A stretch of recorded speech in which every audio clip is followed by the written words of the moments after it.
After an airline crash, and there certainly have been too many, after they help the people, what is the next thing the airline officials do? They look for that little black indestructible box that tells them what went wrong with the plane. Why don't they make the plane out of the same stuff as the little black box?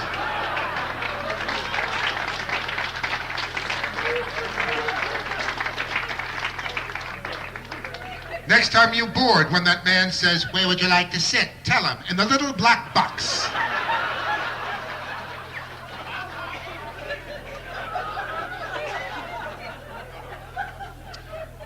Did you ever notice this? When people say, "How are you?"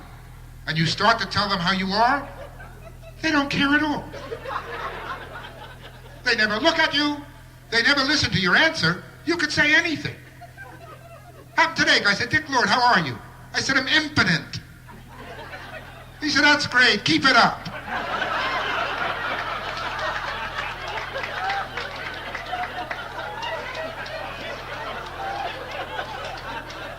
Because basically, people do not like to listen. I learned this early in life in school. The toughest kid in the school sat in my seat. I came back and said, "Excuse me, could you get up? That's my seat." "Is it, oh yeah? Does it have your name on it?" I said, "Look, this is my head. Doesn't have my name on it. I know it's my head." So he got out of my seat, and I sat down, and he sat on my head.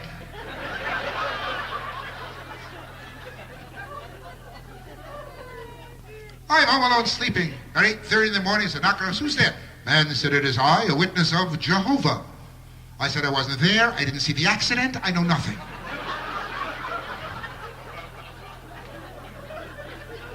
He said, "Have you found God?" I said, "It's 8:30. I can't find my pants."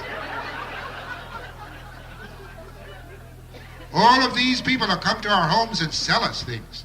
You know who are the best? And if you are this, I don't mean to be personally insulting at all. Insurance salesmen are the best salesmen in the world. Because they get your home telephone number. And they call you like a dear friend. "Hello, Dick. What time will you be home?" 3:30 in the morning. I assume that will discourage you. I get home, the man is waiting for me. Man sold me a health and accident policy. And I would like to discuss it with you because I think it's rather unusual. If I lose an arm or a leg, this company will help me look for it.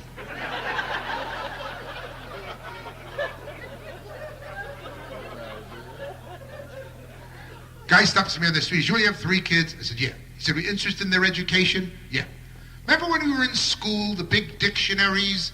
They're about this fat, they're on a wooden stand, turn the pages like that was like $900? This man sold me a factory reject. $30, I took it home. Want to know what's wrong with it? It's not in alphabetical order.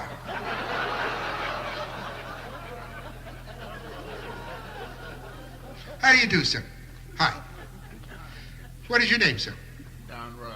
Nice to know you, Don. Don, when you were in high school in gym class, did you have the dreaded rope? Do you remember the rope from the ceiling down to here with a knot and you had to pull yourself up to the top? At that time in life, sir, could you do it?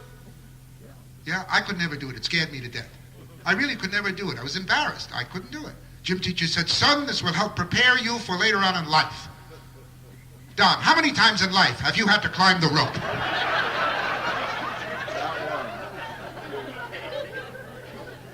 But if you could not do it, you were punished. And I truly remember the punishment. Okay, 9 laps around the track. Running was the punishment, something we hated and feared. And look how life has changed. Now they tell us that running is a hobby. It's healthy. We will live longer. That's what a doctor said to me. "You're not going to lose weight because you don't exercise." Doctor said, "Why don't you jog?" I said, "I can't even climb the rope."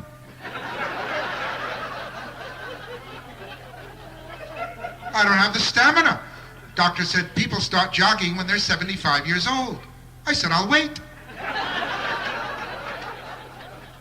But he talked me into walking briskly. And I really do that now. I have been remiss this week. I haven't done it. 8, 10 times around the deck equals a mile. I'm angry with myself because I had all the time in the world to do it, and I didn't do it. I guess I'm out of my habit. But at home I do it. I live near a lake. And a lake is about 3.5 miles. And every morning, before I do anything, I walk around the lake. at a brisk pace. And since I'm doing this, I don't have heartburn all the time. I'm starting to lose weight. I sleep better. I've also had some new experiences. Fainting, collapsing, chafing. Chafing is the worst one because you don't think about that. It doesn't enter your mind. I walked around the lake, I thought I was Rambo. I got up the next morning,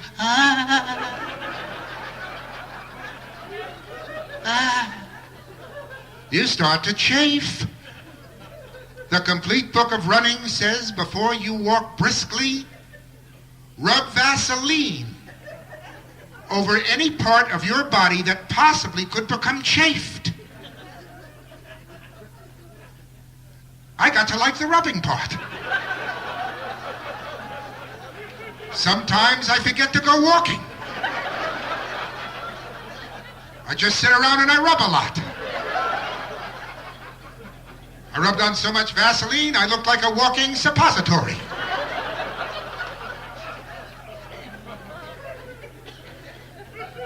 I met a very nice lady last cruise who approached me and wanted to know if I remembered a certain show that I did in Florida. And I do remember the show, and she asked me, I'm going to come back again, and hopefully I will. And I like to talk about Florida because I like to talk about real things. When I work in Florida now, there are no more lavish nightclubs. We do shows at the condominiums. And the condominiums have really beautiful showrooms. They're very nice. And the audiences are wonderful people, very receptive, kind people, and I look forward to appearing in Florida. The only thing is, and I think you know me well enough now to know that I'm not making fun of anybody, myself included. As we all get older, we don't hear as well as we did when we were 20 years old. I mean, I know that myself because when I'm driving home from work late at night and I leave the radio on in the car and I turn off the ignition, next day when I turn it on, the radio is so loud, I realize that I don't hear the way I used to. Anyway, I'm working in Florida, and one night I'm on the stage a long time, and there's not one laugh, and I'm starting to panic.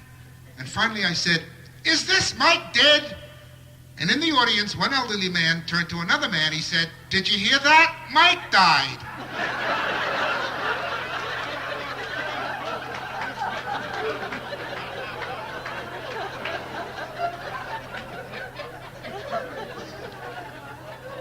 While I was working at this job, lady came over and she told me several jokes.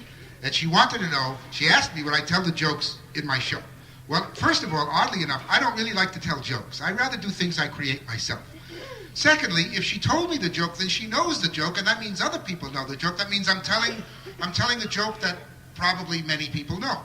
Thirdly, maybe she heard the joke from another comedian, and then they'll think I'm taking his material. So I really don't like to tell jokes. But she was such a nice person, I did not want to hurt her feelings. So I told the jokes and everybody laughed. And what amazed me was all of the jokes she told me had something to do with illness or death, which I thought was a highly wrong, a highly, whatever the word is, was a wrong subject for my audience. However, everybody laughed, as I say, and I realized the lady taught me something. We tend to laugh at things that we're a bit afraid of. It's true, during a war, there are war jokes. During a depression, there are depression jokes. Thanks, Lisa. Thank you very much. So, I keep telling these jokes because people like them. And as I said, I did not write these jokes, I'd like to tell them to you. Retired couple living in Florida. They're playing golf.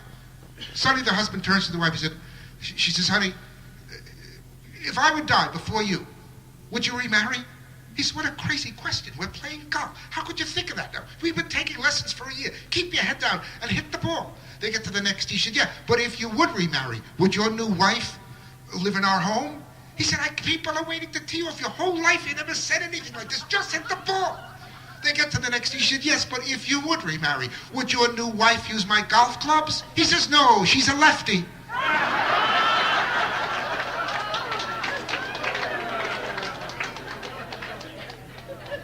Two guys grew up together. They're in the same business together. They're growing old together. They're playing golf together. One turns to the other and says, "Arthur, I can't remember. Last week, who died? You or your brother?"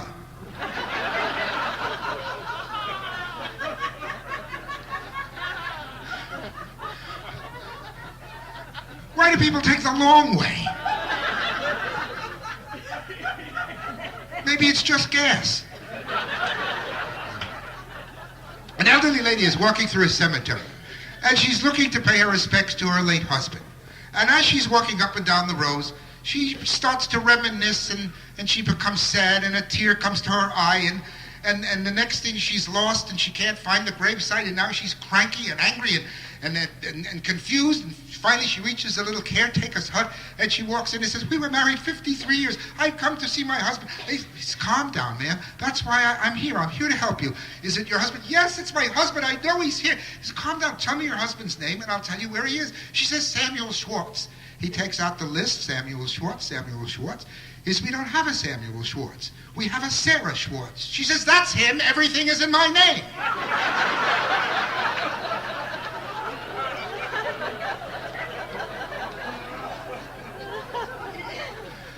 An elderly couple is sitting on a bench watching a game of shuffleboard. Elderly man walks by and says, "Could I sit here?" Husband on the bench says, "Sure." Wife says to her husband, "What did he say?" Husband says he wants to sit here. Now the three of them watching shuffleboard. New man on the bench says to the husband, "So how long have you been in Florida?" Husband says, "We've been here 2 years." Wife says to the husband, "What did he say?" Husband says he wants to know how long we're here. Now they're watching shuffleboard again. New man on the bench says to the husband, "Where are you from?" Husband says, "We're from Chicago." New man says, "Chicago? I remember. I had the worst sexual experience I ever had in my life in Chicago." Wife says to the husband, "What did he say?" Husband says he knows you.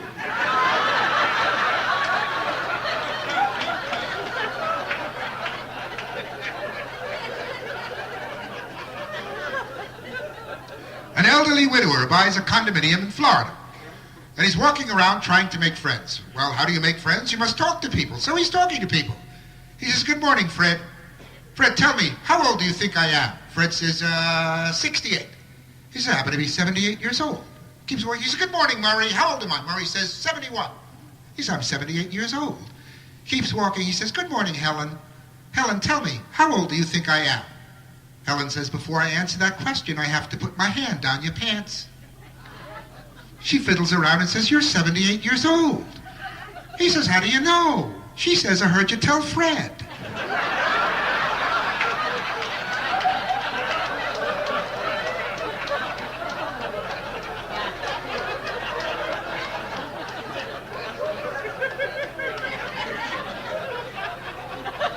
I have to find that lady again, I think. Elderly couple living in Florida. They've been living there 50 years. Every 2 months, gentleman goes to the doctor for his checkup. This time he leaves the doctor's office, he's ashen white. He walks home, his hand is shaking, he can't even put the key in the door, he rings the bell, his wife opens the door, looks at him and says, "What's wrong?" He says, "I just came from the doctor." The doctor says, "I have 12 hours to live." She says, "Oh my God." He says, "We don't have time to mourn. I've thought about this before. This is what I would like to do.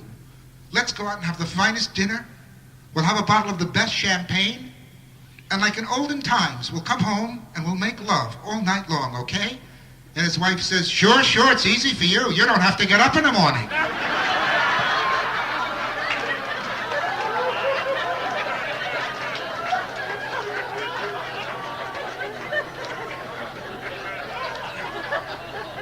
I better go to Florida again and find that lady. I think it would be good. Well, I've been single now for about 8 years. I've been divorced about 8 years, and divorce is not a particularly funny subject. I don't even like to think of myself as divorced. I like to think of myself as a born-again bachelor. I miss the married feeling, I do. But I don't have to be married to have the married feeling. All I have to do is find a woman who dislikes me and buy her a house. Why is it when you're married a short time, all the little habits your partner has are so cute and so adorable, and after you're married a long time, sometimes these same habits become so annoying? Habits like breathing. I went through a time with the bride where everything she did got on my nerves. I hated every drawer in the kitchen, because every drawer in the kitchen was a junk drawer with hundreds of ballpoint pens that don't write, thousands of keys that fit into nothing, that roll of scotch tape that stuck to itself, Then she put those magnets on the refrigerator, the apple, the peach, and the banana. And every time you close the refrigerator door, everything falls on the floor. And I hated the way she put the toilet paper on the spool. She liked it to come out on the inside. I hate that. If I go to your house and use your bathroom, if you have it on the inside, I take it off and I turn it around. Because I like it to come out on the outside. Then she put the stuff in the bowl that makes it blue. I can't pee when it's blue. Turns green, looks like antifreeze.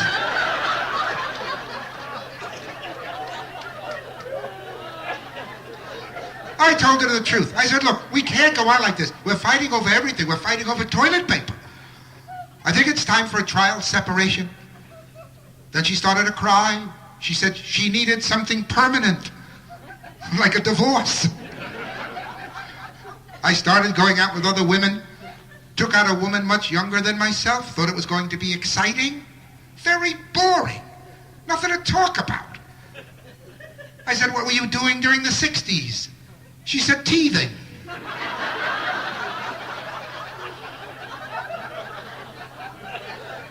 I took out a lovely woman, much older than myself. First date, she invited me for dinner, said it was going to be catered. It was. Meals on Wheels.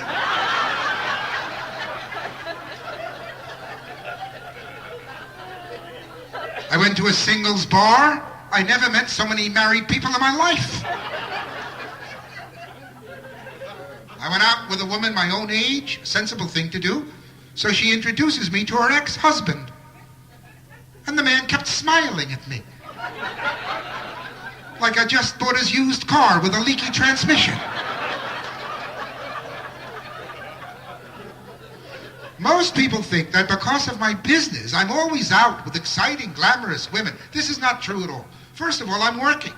Secondly, so many women today have cosmetic surgery that I can't tell how old women are. I don't know how to start a conversation. You know, I'm kind of shy. Listen to this. Last week, I went out with a woman who looked like a girl. She looked like a girl. And I think she was rather elderly. We went back to her place. She said, would I mind if she slipped into something more comfortable? She slipped into a coma.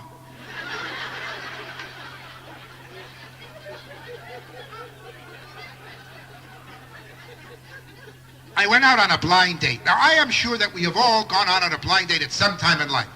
And this was recently. I'm a middle-aged man. As I'm dialing the number, I felt like a kid. It was like all those years ago. I don't know what to say. Should I try to be funny? She's going to want to know what I look like. What does she look like?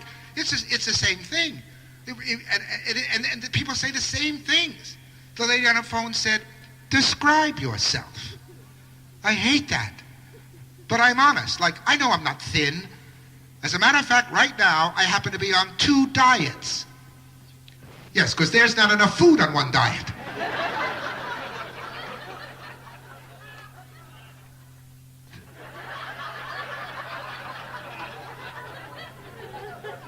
I had a girlfriend who bought me the video exercise tapes to watch. You know, you put them in the VCR and you exercise along with that. I love to sit and eat cookies and watch them.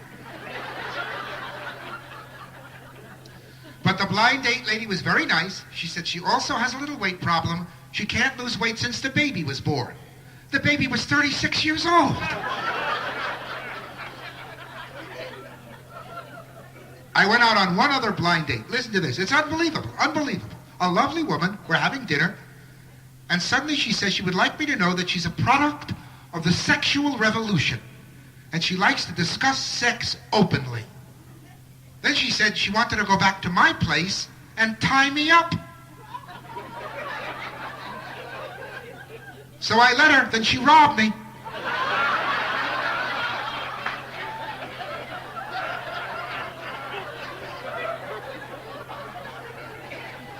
One night I was working in one of the resorts in New York State, and I meet this lovely lady sitting. This lovely lady is sitting, only I knew that lady was single. We met at the cocktail party. We liked each other, and I knew that we could have spent the weekend together.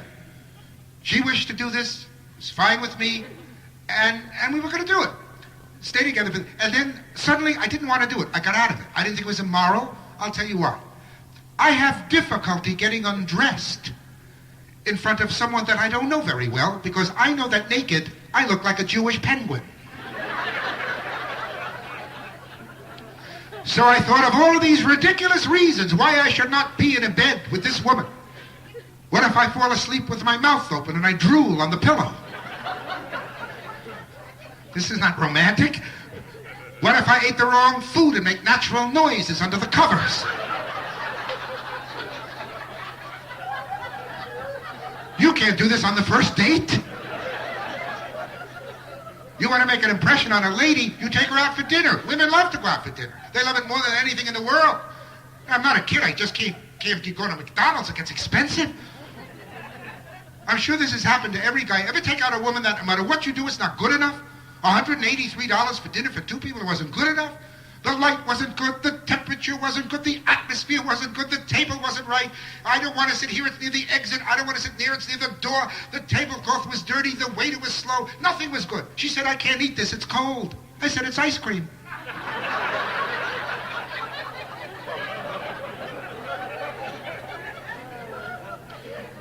The worst part about being single is having dinner alone. I was in San Francisco, a beautiful restaurant, right on the water. I walk in, the maitre d' says, how many in your party? I said, I'm alone. He said, would you care to dance?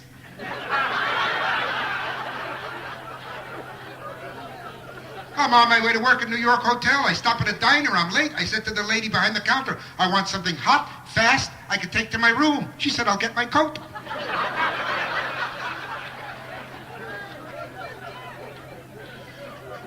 But being single, I have learned to do things in this part of my life that I did not know how to do when I was a kid. You know what I mean? I'm more self-reliant. For example, sir, this sounds like a ridiculous question. Do you know how to do laundry? I'm that bad? No. See, this is a gentleman, and I'm not ridiculing it at all, sir. This man does not know how to do laundry. I didn't know how to do laundry. Women are shocked to find out that men do not know how to do laundry. I used to think there was a goddess of laundry. Yes, you throw your dirty stuff in the hamper, and 3 days later, like magic, it's in your drawer. I just never did laundry. I'm not saying it's the woman's place. I never did laundry. I was in college. I came home with the dirty laundry in a duffel bag, and my mother did it. I got married. I just never did it. I went on the road. I sent it out. And now I'm facing the washing machine alone. And I'm looking at the dials, and they say things. Delicate, permanent, gentle, normal. My dirty underwear needs violent.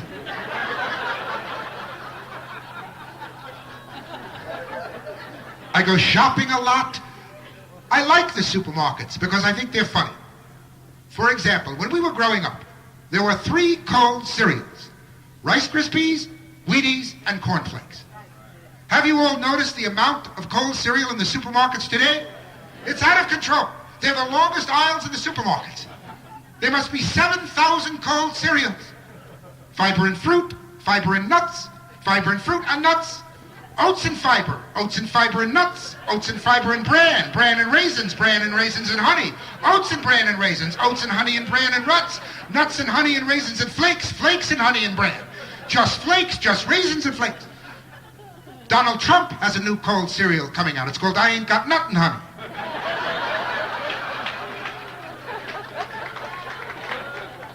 Women are wonderful in supermarkets because women ask questions. I never heard a man ask a question in a supermarket. Well, men do not like to ask questions. This is the truth. You know, there's a lot of talk now about women's rights, and of course anybody thinks everybody's equal, men and women. As a matter of fact, women are better than men. Women can do everything men can do, plus you can have children. It's true. I mean, women are wonderful. But there are certain basic differences. For example, men do not like to ask questions. Ladies, have you ever been in the car with your husband lost for an hour and a half he doesn't want to ask?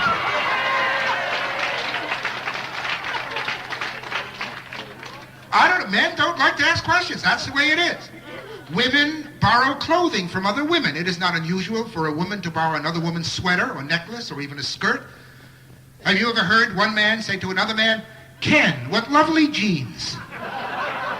Could I wear them to the hockey game? Women ask questions in the supermarket. The other morning in the appetizing department, woman says to the clerk, how was the roast beef today? How was the ham today? And I'm thinking, what could the clerk say? Well, the ham woke up cranky.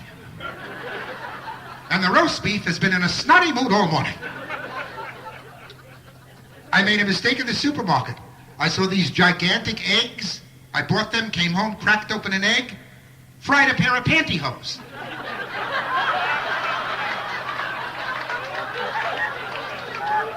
You are a wonderful audience. I've enjoyed the show. More importantly, I hope that you have enjoyed the show. See you tomorrow night. Good night, ladies and gentlemen. Thank you.